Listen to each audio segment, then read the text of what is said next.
Coucou, on se retrouve aujourd'hui pour une nouvelle vidéo de la série 5 minutes, une question.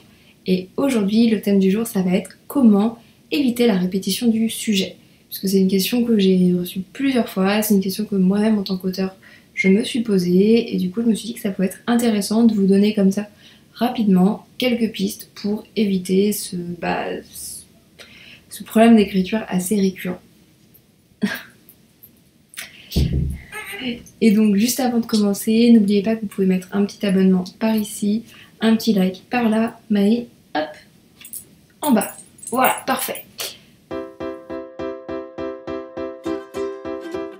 D'abord, du coup, pourquoi éviter la répétition du sujet? Alors, je dirais pour deux raisons toutes particulières.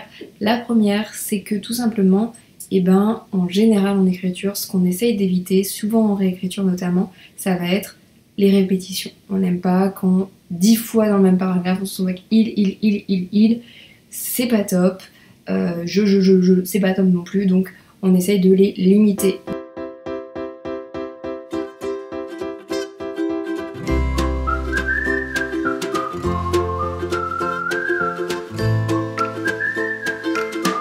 Ensuite, voilà donc 5 astuces pour limiter les répétitions du sujet. La première, ça va être la suppression pure et simple du sujet, tout bêtement. Imaginons, il se réveilla, il prit un petit déjeuner, il se doucha, il partit travailler.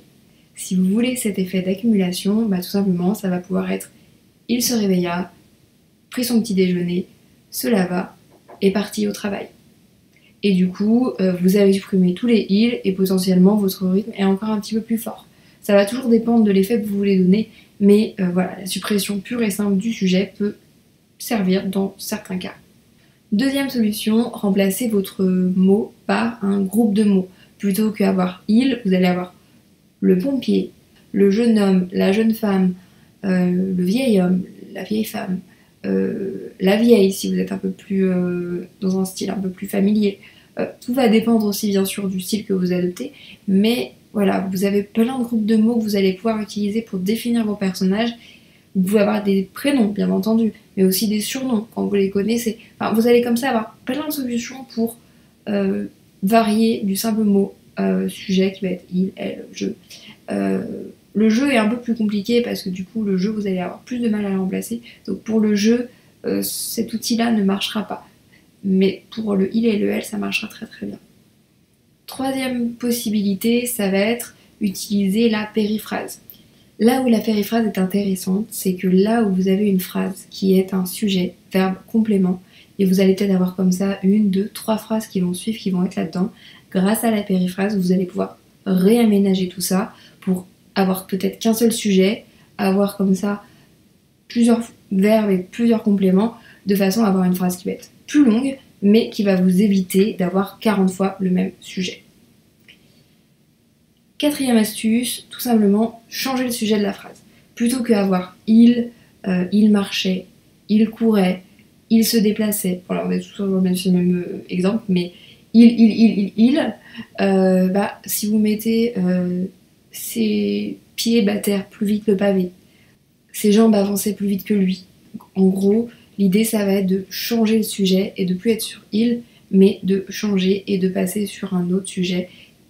Par exemple, voilà, comme je vous ai dit, ça peut être des parties de son corps, ça peut être plutôt la rue défilait à grande vitesse à côté de lui. En gros, forcément, ça change un petit peu le sens de votre phrase et ça change un petit peu le style que vous voulez inculquer, donc il va falloir y réfléchir, mais le simple fait de changer un peu comme ça le sujet de votre phrase va vous permettre d'éviter d'utiliser toujours il, elle, voilà. Et enfin, cinquième astuce, tout simplement garder la répétition. Il va arriver parfois que tout simplement la répétition soit le meilleur moyen, soit le meilleur outil que vous ayez pour la langue française, pour votre style. Après tout, la répétition est une figure de style. Alors bien entendu, quand elle est trop utilisée, quand c'est abusé, c'est pas agréable. Mais si vous l'utilisez de façon en parcimonie et si des fois vous l'utilisez, ça sera pas forcément un problème. Donc parfois, n'hésitez pas à conserver la répétition. Et ça va m'amener aux deux derniers points que je voulais faire sur cette vidéo, qui sont un peu les points d'attention, les points à éviter. Le premier point, c'est, je vous ai dit tout à l'heure que vous pouviez remplacer le il ou le elle, bref, le sujet, par un groupe de mots. Ça, faites quand même très attention parce que des fois, il y a notamment tout ce qui est caractéristiques physiques, ça peut vite mal tourner. Je pense notamment à tout ce qui est fanfiction, où on a souvent le blond, la blonde, la rousse. C'est pas forcément très joli. Ça peut des fois être utile pour des textes en point de vue externe. Parfois, c'est quelque chose qui est pratique, mais ouais, c'est souvent pas très glorieux. Donc attention à utiliser avec beaucoup de parcimonie tout ce qui est très physique des personnages. Attention. Et deuxième point que je voulais évoquer avec vous, sur le côté, en fait tout simplement, parfois, il faut mieux garder une répétition que partir dans un truc qui est vraiment très lourd, ou qui est vraiment très bizarre, ou qui est pas très compréhensible. Parfois, c'est un petit peu ce que je vous disais en dernier point des astuces, il faut mieux garder une répétition que s'embrancher dans un truc qui va vraiment être lourdingue. Si vous avez une périphrase qui au final fait 450 mots, que plus personne ne comprend rien et que au final un il de plus aurait plutôt rattrapé le coup, peut-être qu'il fallait mieux garder le il. Parfois, vouloir supprimer à tout prix, c'est pas forcément l'idéal et c'est pas parce que Stephen King a dit supprimer toutes les répétitions qu'il faut forcément le faire.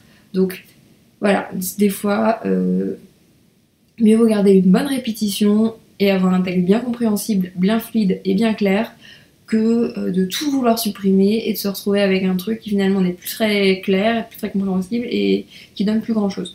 Donc voilà, ça c'était un peu le dernier point que je voulais aborder avec vous, parce que des fois quand on dit non, non, non, répétition, on oublie qu'en fait, sur un texte de 200, 300, 400 pages, c'est pas parce que sur un paragraphe vous allez avoir 3 fois il que forcément votre texte va devenir mauvais. Donc voilà, essayez aussi de prendre avec parcimonie les conseils, et ça vaut aussi pour cette vidéo du coup, mais voilà, faites attention à ça. On arrive à la fin de cette vidéo. J'espère qu'elle sera pas trop longue parce que là je vois le timer, on est déjà à 12 minutes, ce qui n'est pas du tout normal. Mais bref, c'est pas grave, je sais pas ce que j'ai fait. Donc, j'espère que ça vous aura intéressé. N'hésitez pas à me dire en commentaire si vous avez d'autres astuces et outils pour supprimer les sujets dans vos textes. Et puis on se retrouve très vite dans une prochaine vidéo. Allez, bye!